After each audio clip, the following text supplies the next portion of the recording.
Sir. Good evening. Thank you very much. I'm Senator Engineer Ebonyi. I got special grace, the Honorable Minister for Works. You succeeded in the construction of concrete roads in the place of asphalt. What bettered the idea of concrete road technology? Well, was a party chairman in 2007, and I watched with keen interest the road construction going on in Ebonyi State. Having also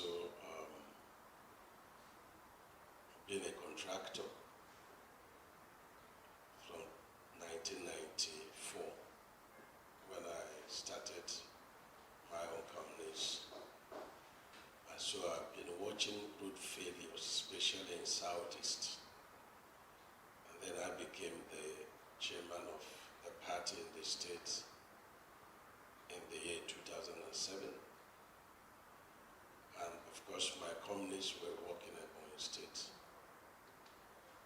In exception of maybe the roads that I did as of 2011, there was no single road built by that administration that lasted for 4 years.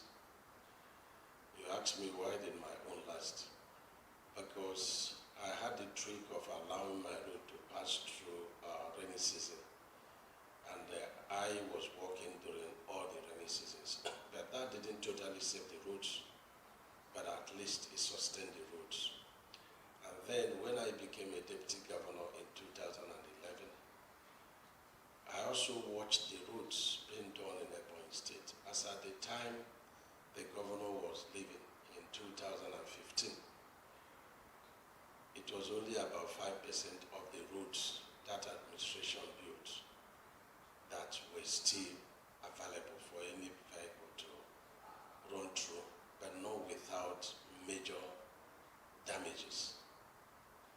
And so when I came into office in 2015, I already knew, and of course God told me, to use concrete. And of course we're even doing concrete road based on our capacity, state with the lowest allocation. And so we were doing concrete roads in Ebonyi State without reinforcement other than BRC. In most of the roads, the thickness was 6 inches and without any stone base. And we did quite a lot. We just completed 199 kilometers of concrete road funded by African Development Bank and the Islamic Development Bank. Where that one was on concrete, it was on concrete and it had stone base and 20 cm, that's 8 inches thick. And so all the roads that God helped me to build in Ebonyi State, there is none of them that has failed, other than about 3 kilometers of the road that failed under concrete. Why? Because we use a kind of sharp sand that retains so much water. So the moment you use material that has water retained in it, the road is bound to fail, whether it's asphalt or concrete. So for me, it's a very good success. And I also saw a road built in Niger, the first indigenous or the first cement factory in the whole Nigeria. I saw that road built on concrete. The road is still there. The road is still very beautiful. It's like it was built yesterday, built on concrete. Again, Ebonyi State is sitting predominantly on clay soil. And so you have to design a kind of pavement that will not behave with the weather. Because clay, when there is rain, the clay swells. When there is sun, the clay dries up. And so it dances with asphalt, because asphalt is a flexible pavement. And flexible pavement means that it has to behave alongside with the behavior of the subbase. And so, for me, it's a good success. And I also went to Lagos, and I saw the concrete road done by a company called High Tech for the Dangote under the tax credit scheme. You go and see the good work they did from Apapa to Oshodi, you go to Ojota. You see the work being done at Shagamu and Lagos Shagamu by Arab contractors.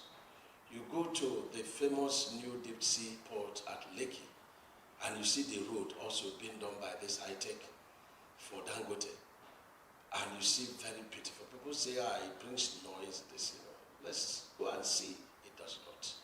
So we have text cases, and I'm very proud that these roads are there for anybody to see. Yeah. Thank you very much, the Minister, sir. What were your challenges then in Ebonyi State, and what do you foresee will be your challenge at the federal level? Well, our challenges, people say that I was using cement to paint our roads. So there was a lot of attack. Even my commissioners, engineers, nobody believed in that. Nobody supported. But I was convinced that it was from God. I was convinced that technically that's what it should be. I was convinced that I went to school. I went to engineering school. I'm a fellow of Nigerian Society of Engineers. I'm a fellow of engineers in technology. I have other fellows, allied technical fellows. And so I was very courageous, and I'm still courageous to know that that will work. And so by the time it started working, and to shut the mouth of, soothsayers, I initially started, and whenever I finished the concrete, I would put asphalt on it. But then, as I was doing it, there were some I didn't put asphalt, and then this, over time, in 6 months, the road became like asphalt. So I stopped putting asphalt.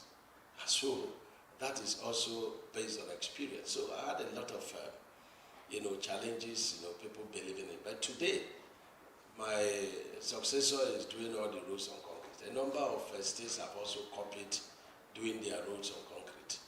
And I don't know whether you ask me the challenges I expect here. I expect very huge challenges, and the challenges are already there. The contractors are not happy about it, but not all of them. Some roads, essentially, by my predecessor, they were also designed on concrete, but just about maybe 1% of the roads. So I think the contractors are afraid of investing in the new concrete equipment. They're afraid of doing that. But that is an investment. And I have said that there is no job I'm going to give out that's under my tenure that will not be on concrete. And then I had to go to report myself to Mr. President, because that's the melting point.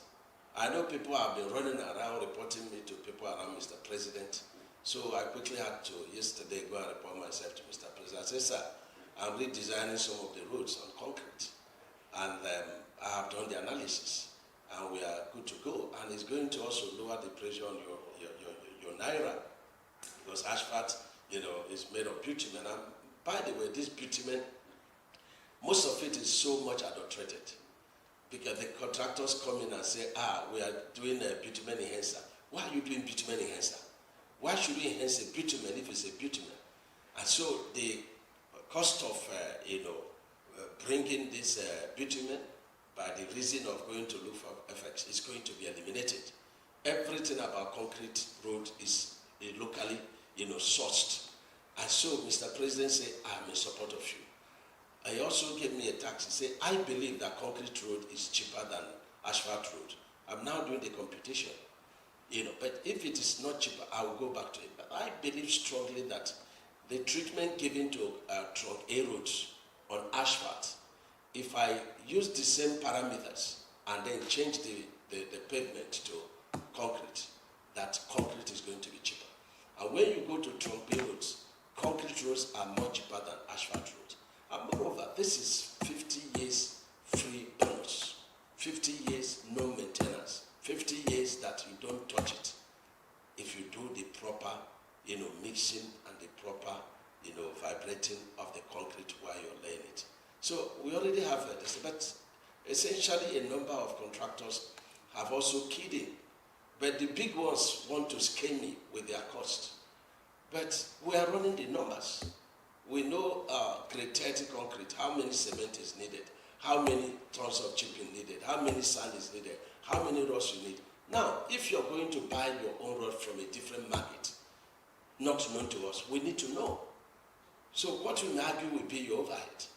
And there is a standard that is allowed by our procurement law, what will be the profit and overhead. So we are running the figures. And I believe strongly that everyone will key in and everybody will be happy. I feel so sad, seeing our roads. Why contractors are still on the road on asphalt? The roads are failing. And they will tell you, oh, it's overloading. They have even convinced our past government to go and they start to install way bridges on our roads. Who is going to manage? If somebody comes and they gives money to somebody on that way bridge, won't allow him to pass. So it's a waste of resources and funds, and I'm not going that way. I'm going that when we design our route, if you are building asphalt, you give me performance bond, and we agree on the shelf life, whereby this asphalt must stay. If it's on concrete, you also give me a performance bond. A time has come under President Bola Ahmed Tinubu, the divine president of this country, whom God brought to reset this country.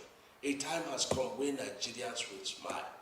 They will smile home that every of their money they put on road and every other sector of our economy that is going to be accountable. Today I arrested one white man that is doing a road in Borno State. He collected 2 billion and was only, he could only do 200 meters. And I was talking to him, he said, look, there is insecurity. I said, but when you collected this money, you didn't know there was insecurity. And so the time is gone. Everyone that is getting federal government money is going to account for it, is going to work for it. And so that is where we are. And where projects are high, the contracts are hijacked upwards, and I can't explain it, I have to review it. And this is where we are. We will get to a point where everybody is going to be very happy with this concrete road. Is going to be very happy. And we're working with all the contractors. I don't have any contractor, and we've not introduced any new road. By the special grace of God and with the mercy of President Bola Ahmed Tinubu, he has allowed all the ongoing projects to continue. He has allowed all the contractors to continue. So we are not bringing new contractors, we are not bringing new roads yet, because the ongoing project is about 14 trillion, where 4 trillion only is paid. We are sure of funding of another 4 trillion, due to the committed tax credit schemes and an NMPC tax credit scheme too. We still have a gap funding of about 6 trillion. And that is by not touching 2022 appropriation and 2023 and by bringing no new project. And so we expect challenges. We expect blackmail. We expect all kind of stuff. But because I came in the name of God, I am very sure that we will win this battle. If it is for my selfish end, it will fail. But if it is for the good of the people of this country, if it is for the directive of Mr. President, we will succeed. And the Nigerian people will be very happy, Mr. President will be happy, God will be happy, contractors will be happy, and all of us will celebrate. It is a lasting road project that President Bola Ahmed Tinubu will be known for in generations to come. So we are not afraid of war. We expect it, but we shall win.